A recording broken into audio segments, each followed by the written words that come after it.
देखिए, महिलाओं को जागृत तो किया है।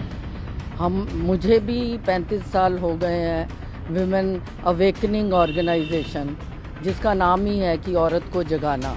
मैं उसकी वाइस प्रेसिडेंट हूँ। आपको नहीं लगता जिनको उठना चाहिए, जो अगर उनकी संख्या बहुत ज़्यादा है, कहीं ना कहीं उनको जो नहीं उठने में प्रॉब्लम आ रही है, उनमें शिक्षा का भी अभाव है। अगर उनको बेसिक शिक्षा मिले तो उनको आगे जाके ज़्यादा जागरूक हो कि उन्होंने आगे जाके कैरियर में क्या करना। नमस्कार, पिंकल मेरा डोगरा जी।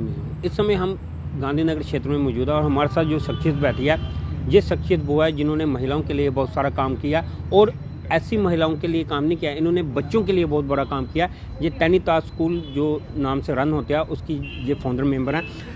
मैम, सबसे पहले आपका स्वागत है। ये मेरे साथ जो शख्सियत है, इनका नाम बीना हंदाई है। मैम, कल जो है कि इंटरनेशनल वीमेंस डे है, आपको क्या लगता है कि कितना महिलाओं के लिए अभी तक काम कर दिया है या कितना काम अभी रहता है होने को? देखिए, महिलाओं को जागृत तो किया है। मुझे भी 35 साल हो गए हैं विमेन अवेकनिंग ऑर्गेनाइजेशन, जिसका नाम ही है कि औरत को जगाना। मैं उसकी वाइस प्रेसिडेंट हूँ। पहले मैं चेयरपर्सन थी, लेकिन समय के साथ मैंने अपनी कुर्सी किसी और को दी, प्रेसिडेंटशिप भी दी। अब मैं वाइस प्रेसिडेंट हूँ।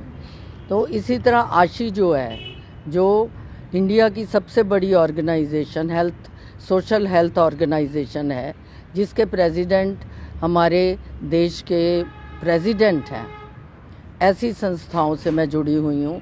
इसके साथ ही बहुत सी संस्थाएं हैं जिनका मैं नाम लेना उचित नहीं समझती कि समय कम है। तो हमने बहुत कोशिश की है कि औरतें नीचे से उठ के ऊपर आ रही हैं, लेकिन मेरी दृष्टि में जो आ रही हैं उनका रेशो कम है, उनका औसत कम है। जो आने वाली हैं, जिन्हें आना चाहिए और जिन्हें उठना चाहिए, जागरूक होना चाहिए, उनकी संख्या बहुत ज़्यादा है। मैम, आपको नहीं लगता जिनको उठना चाहिए, जो अगर उनकी संख्या बहुत ज़्यादा है, कहीं ना कहीं उनको जो नहीं उठने में प्रॉब्लम आ रही है, उनमें शिक्षा का भी अभाव है। अगर उनको बेसिक शिक्षा मिले तो उनको आगे जाके ज़्यादा जागरूक हो कि उन्होंने आगे जाके कैरियर में क्या करना। देखिए, आप बिल्कुल ठीक कह रहे हैं।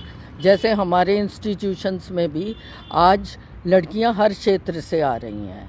वो माइंड नहीं करते कि हम सोशल बैकग्राउंड क्या है, आ रहे हैं। लेकिन इसमें हमारी जो सबसे नीचे तबके की स्टैंडर्ड है, उसमें ये है कि औरत बाहर काम करने जाए और मर्द घर में बैठ के या शराब पिए या जुआ खेले, और उन्हें काम करना है तो वो काम नहीं चाहिए। हमें मिनियल जॉब नहीं चाहिए। हमने औरतों को जगाना है कि तुमने सिर्फ मिनियल जॉब नहीं करना, वो भी करो, लेकिन जागृत हो, अपने अधिकारों को समझो। काम करने आती हैं तो मार खा के आती हैं, कहीं नील पड़ा होता है, कहीं जख्म पड़ा होता है। क्या हुआ जी, मेरे पति ने मुझे मारा। तो इन सब चीज़ों से पुरुषों को भी जागरूक करना है। मेरी दृष्टि में नारी के साथ साथ जब तक पुरुष जागरूक नहीं होगा, तब तक नारी पूरी तरह से आगे नहीं बढ़ सकती। मैम, ऐसा नहीं लगता कि हमारा समाज एक ऐसा है कि अगर महिलाएं रात को काम से लेट आएंगी, उनसे पूछा जाएगा, या बच्चियों पे पाबंदियां लगाई जाती हैं कि आप ये कपड़े ना पहनो, आप टाइम पे घर आ जाओ, लेकिन हम अपने पुरुष जो अपने बच्चे होते हैं, महिला पुरुष, उनको नहीं, उन पे किसी किस्म की कोई रुकावट या पाबंदी नहीं लगा। तो जो पुरुष होता है वो भी किसी माँ से ही बेटा होता है। कहीं उस माँ को बचपन से उस पुरुष बच्चे को ये शिक्षा नहीं देनी चाहिए कि तुम्हें महिलाओं का आदर सम्मान करना चाहिए, उन पे इस तरह के जो घरेलू उत्पीड़न होते हैं उसमें नहीं सहयोग करना चाहिए? बिल्कुल सही है।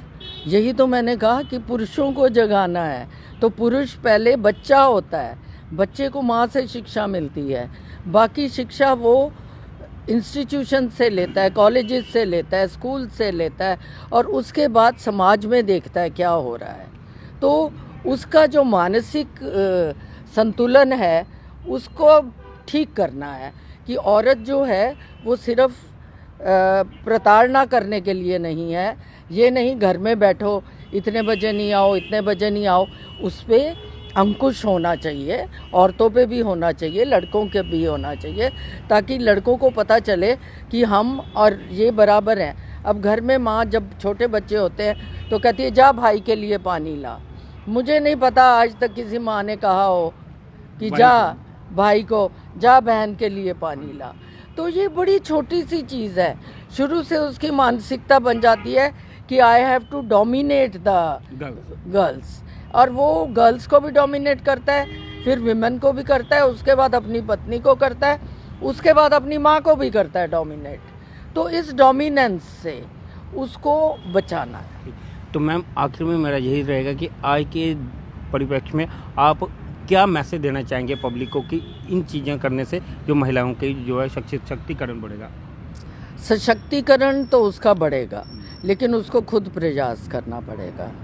खुद तो देखें, जब माँ है तो वो भी नारी है, उसी ने बच्चे को करना है, ठीक।